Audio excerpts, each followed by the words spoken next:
Assalamualaikum warahmatullahi wabarakatuh. Bersama saya Alvani Reza Mahendra. Di sini kita akan membahas tentang ukuran akurasi peramalan menggunakan metode MSI atau memiliki panjangan mean square error.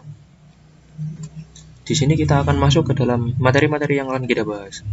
Karena metode MSI ini merupakan metode untuk mengukur akurasi peramalan dari metode-metode peramalan yang kita gunakan, maka yang pertama kali kita bahas adalah peramalan dan juga metodenya secara umum. Lalu yang kedua, algoritma dari teknik peramalan. Yang ketiga adalah ukuran akurasi peramalan secara umum. Lalu ukuran akurasi peramalan dengan menggunakan metode MSI. Lalu yang terakhir adalah contoh soal dari ukuran akurasi peramalan dengan menggunakan metode MSI. Setelah itu kita akan masuk ke dalam peramalan dan juga metodenya. Di sini saya akan menyerahkan terlebih dahulu pengertian dari peramalan itu sendiri. Di sini saya mengutip dari beberapa ahli. Berikut pengertian peramalan menurut beberapa ahli. Yang pertama adalah peramalan itu sendiri merupakan suatu dugaan terhadap permintaan yang akan datang berdasarkan pada beberapa variabel peramal, sering berdasarkan data deret waktu historis. Hal ini menurut Jaspers tahun 2005. Lalu yang kedua, peramalan adalah perhitungan yang objektif dan dengan menggunakan data-data masa lalu untuk menentukan sesuatu di masa yang akan datang, menurut Sumayang tahun 2003. Lalu kita akan masuk ke dalam metode peramalan. Secara garis besar, metode peramalan ini sendiri terbagi menjadi dua, yaitu metode kuantitatif dan juga persamaan subjektif atau metode kualitatif.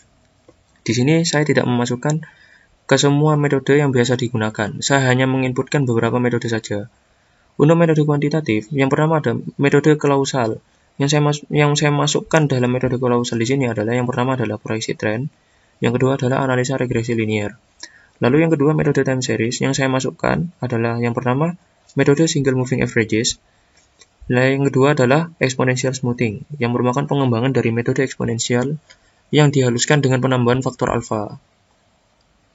Lalu yang kedua, untuk metode kualitatif, persamaan subjektif, yang saya masukkan di sini adalah juri dari opini eksekutif, lalu gabungan armada penjualan, lalu metode Delphi, yang keempat survei pasar konsumen, dan yang terakhir pendekatan naif. Lalu di sini kita akan membahas sedikit tentang algoritma teknik peramalan. Sebelum kita melakukan peramalan, alangkah terlebih baiknya kita mengetahui algoritma dari teknik peramalan yang akan kita lakukan, agar kita tidak salah mengambil langkah dalam melakukan peramalan. Di sini saya memasukkan beberapa langkah dari algoritma teknik peramalan adalah sebagai berikut. Yang pertama adalah menentukan tujuan dari peramalan yang akan kita lakukan. Lalu yang kedua, memilih item yang akan diramalkan sesuai dengan tujuan dari peramalan yang akan kita lakukan. Lalu yang ketiga, menentukan horizon waktu peramalan yang akan kita lakukan. Apakah kita akan melakukan peramalan dalam jangka waktu yang panjang, atau lebih dari 1 tahun, ataukah jangka waktu yang menengah, atau 1-12 bulan, ataukah dalam jangka waktu yang pendek, atau antara 1-30 hari. Lalu yang keempat, memilih model-model peramalan. Model-model peramalan ini sudah saya sebutkan tadi pada metode peramalan. Jadi kita akan memilih beberapa metode untuk kita bandingkan. Lalu yang kelima adalah memperoleh data untuk diramalkan. Lalu yang keenam yang akan menjadi pokok bahasan kita adalah mengukur akurasi model peramalan yang nantinya akan kita pilih berdasarkan nilai error yang paling kecil. Jadi dari metode-metode yang telah kita pilih pada langkah keempat, kita nantinya akan membandingkan hasil dari data-data peramalan dibandingkan dengan data aktual yang nantinya akan menghasilkan error-error. Dan nantinya kita akan memilih nilai error yang paling kecil. Dan hal itu menjadi kesimpulan untuk metode peramalan yang akan kita gunakan pada langkah ke-7, yaitu membuat peramalan. Lalu yang ke-8 adalah verifikasi hasil peramalan. Salah satu cara untuk memverifikasi hasil peramalan adalah dengan menggunakan Moving Range Chart atau bisa disingkat dengan MRC. Lalu yang ke-9 adalah implementasi hasil peramalan. Lalu yang terakhir adalah memantau keandalan hasil peramalan yang telah kita lakukan. Lalu kita akan masuk ukuran akurasi peramalan. Salah satu cara untuk mengevaluasi teknik peramalan adalah menggunakan ukuran tentang tingkat perbedaan antara hasil peramalan dengan permintaan yang sebenarnya terjadi. Ada beberapa ukuran yang biasa digunakan yaitu, yang pertama adalah Mean Absolute Deviation atau bisa disingkat dengan MAD. Yang kedua yang menjadi pokok bahasan kita adalah Mean Square Error atau biasa disingkat dengan MSE. Lalu yang ketiga adalah Mean Absolute Percentage Error atau bisa disingkat dengan MABE. Lalu yang terakhir yang saya masukkan di sini adalah mean forecast error atau MFI. Lalu kita masuk ke dalam pokok bahasan kita, yaitu ukuran akurasi peramalan menggunakan metode MSI. MSI ini atau mean square error dihitung dengan menjumlahkan kuadrat semua kesalahan peramalan pada setiap periode dan membaginya dengan jumlah periode peramalan, sehingga dapat diekspresikan secara matematis dengan rumus sebagai berikut. Mean square error atau MSI merupakan sigma dari T sama dengan 1 sampai N periode dari DT dikurangi D aksen T di kuadrat, lalu dibagi dengan N periode, di mana DT ini merupakan data aktual, DT aksen merupakan data hasil peramalan, dan N merupakan periode peramalan yang digunakan. Lalu kita akan masuk ke dalam contoh soal. Di sini saya menyertakan satu contoh soal, yaitu sebagai berikut. Perusahaan A yang bergerak di bidang produksi furniture memiliki data-data yang diambil setiap semesternya dengan rincian sebagai berikut. Pada tahun 2012, di semester 1, terjadi permintaan 145 unit. Pada semester 2, terjadi permintaan sebanyak 95 unit. Lalu pada tahun 2013 semester 1, permintaan terjadi sebanyak 173 unit. Pada semester 2 sebanyak 80 unit. Pada 2014 semester 1, permintaan terjadi sebanyak 154 unit. Lalu semester 2 sebanyak 102 unit. Tentukan teknik peramalan yang cocok. Di sini kita diminta untuk menentukan teknik peramalan yang cocok untuk kasus yang telah saya sebutkan tadi di atas.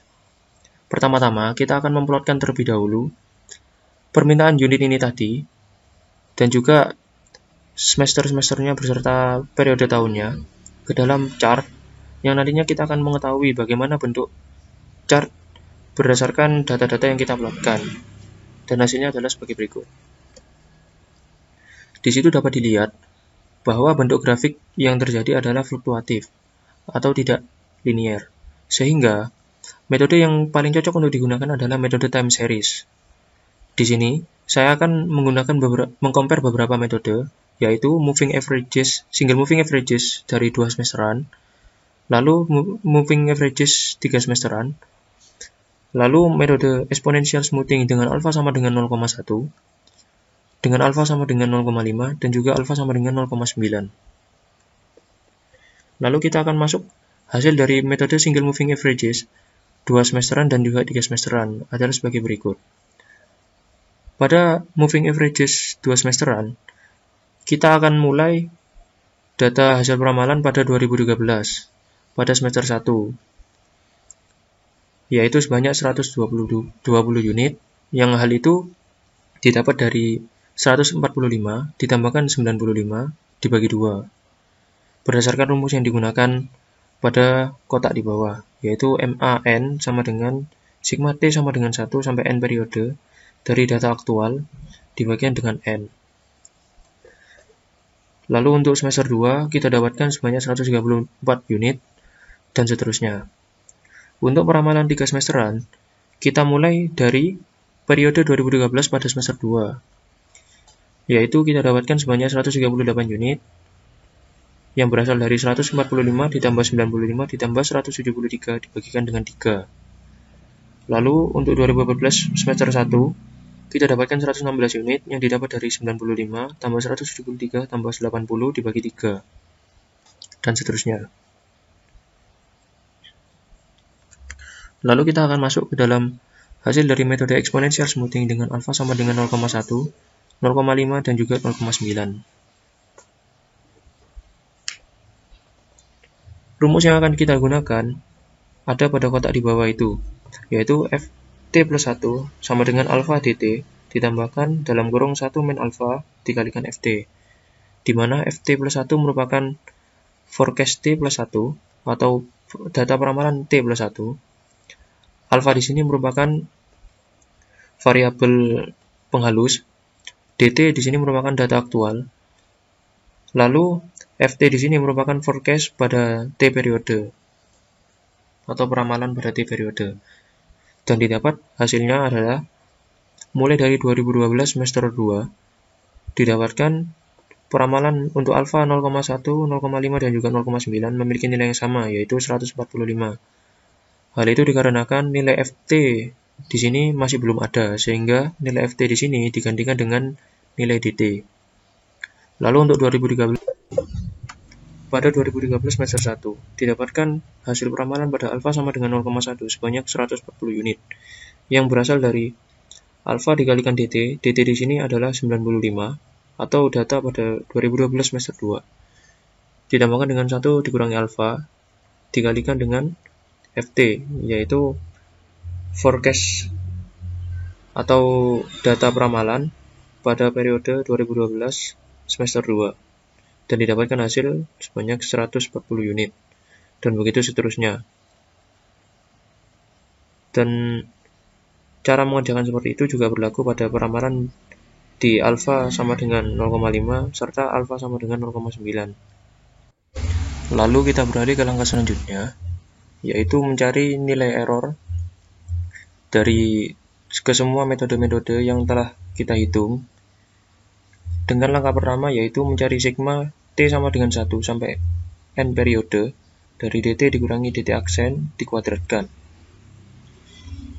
Untuk metode yang pertama yaitu MA2 semesteran, data berawal dari 2013 semester 1 yaitu sebesar 2809 dan seterusnya.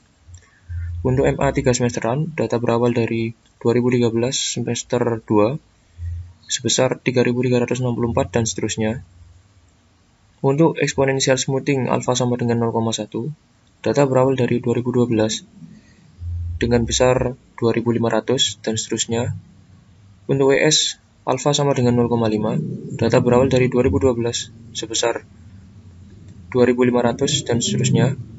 Untuk WS alfa sama dengan 0,9, data berawal dari 2012 semester 2 dengan besaran data sebesar 2500 dan seterusnya.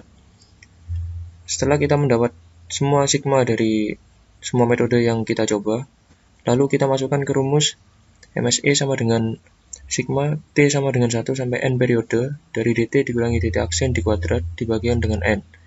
Karena kita sudah mendapatkan sigma dari T sama dengan 1 sampai N periode dari dt min dt aksen dikuadratkan, maka kita hanya perlu membagi dengan jumlah N. Jumlah N di sini didapatkan dari banyaknya data yang muncul dari setiap metode. Untuk MA2, di sana ada 4 data, sehingga jumlah dari keseluruhan itu dibagikan dengan 4, dan didapatkan error sebesar 1670. Untuk MA3, di sini didapatkan 3 data, sehingga jumlah dari keseluruhan sigma dibagikan dengan 3, dan didapatkan error sebesar 1988. Dan metode yang sama juga berlaku pada exponential smoothing alfa sama dengan 0,1, 0,5 dan juga 0,9. Dan didapatkan hasil error untuk 0,1 sebesar 1843, untuk 0,5 sebesar 2484, dan untuk alfa sama dengan 0,9 didapatkan error sebesar 4313. Dengan mengambil nilai error yang paling kecil, maka dapat disimpulkan penggunaan metode peramalan yang paling cocok pada kasus di atas adalah moving averages 2 semesteran. Sekian sedikit dari saya, kurang lebihnya mohon maaf, dan terima kasih.